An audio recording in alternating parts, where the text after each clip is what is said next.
పెద్దోళ్ళమ్మ, వాళ్ళెందుకు వెళ్తారు? మనం ఇక్కడి నుంచి వెళ్దాం పదా అని చామంతి శ్యామలను తీసుకొని వెళ్తుంది. నేను మనసులో మాటలు కాదు చామ్, ఇది ఏదో ఎవరి వల్లనో ఇదంతా నువ్వు పై మాటలే మాట్లాడుతున్నావని అర్థమైంది. కానీ నిన్ను వదిలిపెట్టను చామ్, ఎట్టి పరిస్థితిలో వదిలిపెట్టను అని చెప్పేసి అక్కడి నుంచి వెళ్ళిపోతాడు. ఇక మరోవైపు హ్యాపీగా రోజా తన రూమ్లో కూర్చొని విధంగా అనుకుంటూ ఉంటుంది. ఒసే చామంతి, నన్ను ఎంతలా ఇబ్బంది పెట్టావే. ఈరోజు ఇంట్లో నువ్వు లేకపోయేసరికి ప్రశాంతత, హ్యాపీనెస్ ప్రతి ఒక్కటి ఇక మనసుకి ఆహ్లాదంగా ఉంది. నీ వల్ల ఎన్ని రోజులు చాలా టెన్షన్ పడ్డాను, ఆ టెన్షన్ కాస్త రిలాక్స్గా ఉన్నా అనే విధంగా అనుకుంటూ ఉంటుంది రోజా. ఇక మరోవైపు గుడి దగ్గరికి వచ్చేస్తుంది చామంతి శ్యామలను తీసుకొని. చీకటి పడిపోతుంది. గుడి దగ్గర ప్రసాదం పెడుతుండగా వెంటనే పంతులు గారు చామంతిని చూసి, మీ ఇద్దరిని చూస్తుంటే ఇక ఆకలితో ఉన్నట్టుగా అనిపిస్తుందమ్మా, కొంచెం ప్రసాదం ఉంది, పెడితే తింటారమ్మా.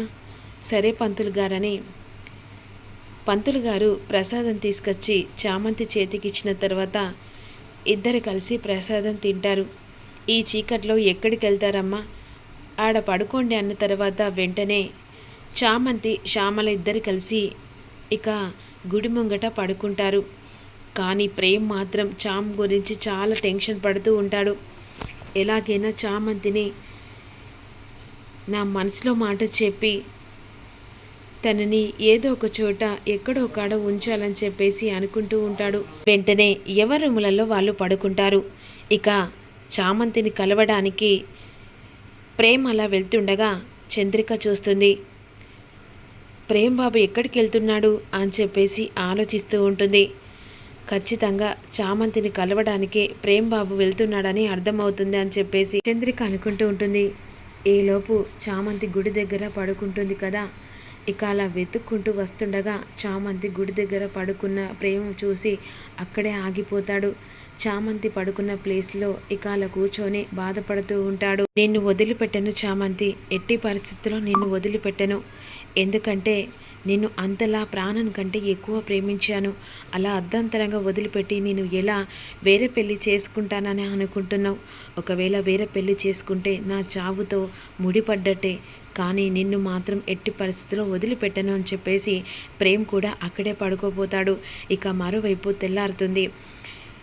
ఇక్కడ పెళ్లి హడావిడితో రమాదేవి పంతులు గారిని పిలిపించి గుంజనాటడం కార్యక్రమం మొదలుపెట్టుతుంది. ఈలోపు పంతులు గారు పూజ జరిపించిన తర్వాత ఇక హర్షవర్ధన్ గుంజనాటుడు ఇక ఒక పెద్ద కర్ర తీసుకొచ్చి పంతులు గారి చేతిలో ఇస్తాడు. అప్పుడు పంతులు గారు ఈ విధంగా పిలుస్తూ ఉంటాడు. అమ్మా, పెళ్లి కొడుకుని పిలిస్తే గుంజ నాటడం మొదలు పెడదాం అని అన్న తర్వాత వెంటనే ఇక ప్రేమ్ని పిలవండి అని చెప్పేసి లోపలికి వెళ్ళిన తర్వాత ప్రేము తన రూమ్లో కనిపించేసరికి వదిన ప్రేమ్ ఇంట్లో లేడు. ఏంటి ఇంట్లో లేడా? ఎక్కడో కాడ ఉంటా చూడు. లేదు వదిన, ఇల్లంతా వెనుకలాడను, ప్రేమ్ ఎక్కడ లేడు అని చెప్పేసి అనేసరికి ఒక్కసారిగా రమాదేవి షాక్ అయిపోతుంది. నాకు తెలుసా ఆంటీ, ప్రేమ్ ఎక్కడున్నాడో ఎక్కడికి వెళ్ళాడో నాకు బాగా తెలుసు అని చెప్పేసి నిషా అంటూ ఉంటుంది. ఎక్కడికి వెళ్ళాడంటావేంటంటే? ఎక్కడికేముంది, ఇంట్లో నుంచి పని మనిషి పోయింది కదా, దాని దగ్గరికే ఖచ్చితంగా వెళ్ళుంటాడు అని చెప్పేసి నిషా అంటూ ఉంటుంది. అదే నిజమైతే ఇక నాటాల్సింది గుంజ కాదు, ఇదే రోజు మా ఇద్దరి పెళ్ళి, ఎలాగైనా ఇదే రాత్రికి మా ఇద్దరి పెళ్లి చేయాలంటే అని చెప్పేసి నిషా అంటూ ఉంటుంది. వెంటనే ఇక వాడి గురించి ఒక్కసారి మీరు ఫోన్ చేయండి అని అంటుండగా ఈలోపు వెంటనే హర్షవర్ధన్ ఫోన్ చేస్తూ ఉంటాడు. కానీ ఫోన్ మాత్రం లిఫ్ట్ చేయడు. నాకు తెలుసంటే దాని దగ్గరికే ఖచ్చితంగా వెళ్ళాడు. ఎలాగైనా సరే ఈ పెళ్ళి ఇక ఎట్టి పరిస్థితిలో ఆకూడదు, గుంజనాటడం కారు, ఈ పెళ్ళి జరగాల్సిందే అని చెప్పేసి నిషా గట్టిగా అరుస్తూ ఉంటుంది. సరే నిషా, నువ్వు అనుకున్న ప్రకారం పెళ్లి జరిపిస్తానని చెప్పేసి నిషాకు రమాదేవి మాట ఇస్తుంది. కానీ చంద్రిక కంగారు పడుతుంది. ఎందుకంటే ఆ ఇంటి కోడలి స్థానం చామంతికి మాత్రమే అని చెప్పేసి ఈ విధంగా చిత్రావతి అంటుంది కదా. వెంటనే చిత్రావతికి ఫోన్ చేస్తుంది చంద్రిక. ఇక జరిగిన విషయం, అక్కడ ప్రతి ఒక్క విషయం చంద్రిక చిత్రవతికి కాల్లో చెప్తూ ఉంటుంది. వెంటనే చిత్రవతి చామంతి దగ్గరికి వస్తుంది. చామంతిని కలిసి జరిగిందంతా చెప్పిన తర్వాత ఇక అదే సమయానికి నేను చూసిన అబ్బాయిని నువ్వు పెళ్లి చేసుకోవాలంటుండగా అప్పుడు వెంటనే చామ్ ఒక్కసారి షాక్ అయిపోతుంది. అదేంటమ్మా, మీరు చూసిన సంబంధం నేనెలా పెళ్లి చేసుకుంటాను, ఇప్పుడున్న మా సిచ్యువేషన్ బాగాలేదంటుండగా అందుకనే నేను చూసిన సంబంధం చేసుకుంటావని నాకు మాట ఇవ్వు అన్న తర్వాత వెంటనే శ్యామల మాటిస్తుంది. ఇక అదే సమయానికి ప్రేమ్ని ఒక్కసారిగా పెళ్లి కొడుకుగా తయారు చేసి చామంతికి చూపించేసరికి చామంతి ఒక్కసారి షాక్ అయిపోతాడు. ఏంటి చిన్నబాబా అంటుండగా, అవును మీ ఇద్దరి పెళ్లి జరిపిస్తాను అని నువ్వు నాకు మాట ఇచ్చావు, అంతేకాదు పెళ్లి చేసుకుంటానని మాట ఇచ్చావు. ఇక ఈ పెద్దవిడ మీద ఎంత గౌరవం ఉందో ఆ గౌరవం ప్రకారం ఇక ఎలాగైనా ప్రేమ్ని పెళ్లి చేసుకోవాలని చిత్రవతి మాట తీయలేక వెంటనే చామంతి పెళ్లి కొప్పుకుంటుంది. గుళ్ళో వాళ్ళిద్దరు పెళ్లి చేస్తుంది. ఈలోపు రామాదేవి నిషాతో పెళ్లికి ఏర్పాట్లు చేస్తుంది.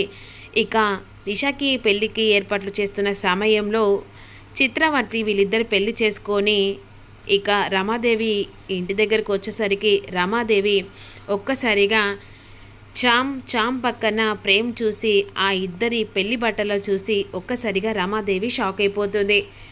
ఏంటి మీరిద్దరు పెళ్లి చేసుకొచ్చారా అని చెప్పేసి కోపంగా చూస్తుండగా చిత్రవతి కార్ల నుంచి దిగి చూసేసరికి ఒక్కసారిగా రమాదేవి చిత్రవతిని చూసి షాక్లో ఉండిపోతుంది. ఇదంతా చిత్రవతి వెనకాలండి పెళ్లి జరిపించిందని రమాదేవికి అర్థమవుతుంది. మరి ఆ ఇంటికి చిన్న కోడలుగా చామంతి అడుగు పెట్టిన తర్వాత మరి రోజా పరిస్థితి ఎలా ఉంటుంది? ఆ హారం ఇక చామంతి చేతికి మళ్ళీ చేరుకుంటుందా? ఒకవేళ చామంతి ఆ ఇంటి కోడలు అయిన తర్వాత రామాదేవి రోజా పరిస్థితి ఎలా ఉండబోతుంది? నిషా అక్కడి నుంచి ఎలా వెళ్ళిపోతుంది? అసలు నిషా ప్రేమ్ని వదిలిపెడుతుందా అనేది ఇదంతా తెలుసుకోవాలంటే అప్కమింగ్లో తెలుసుకుందాం. మీరు మిస్ కాకుండా ఇక లైక్ మాత్రం మర్చిపోకండి.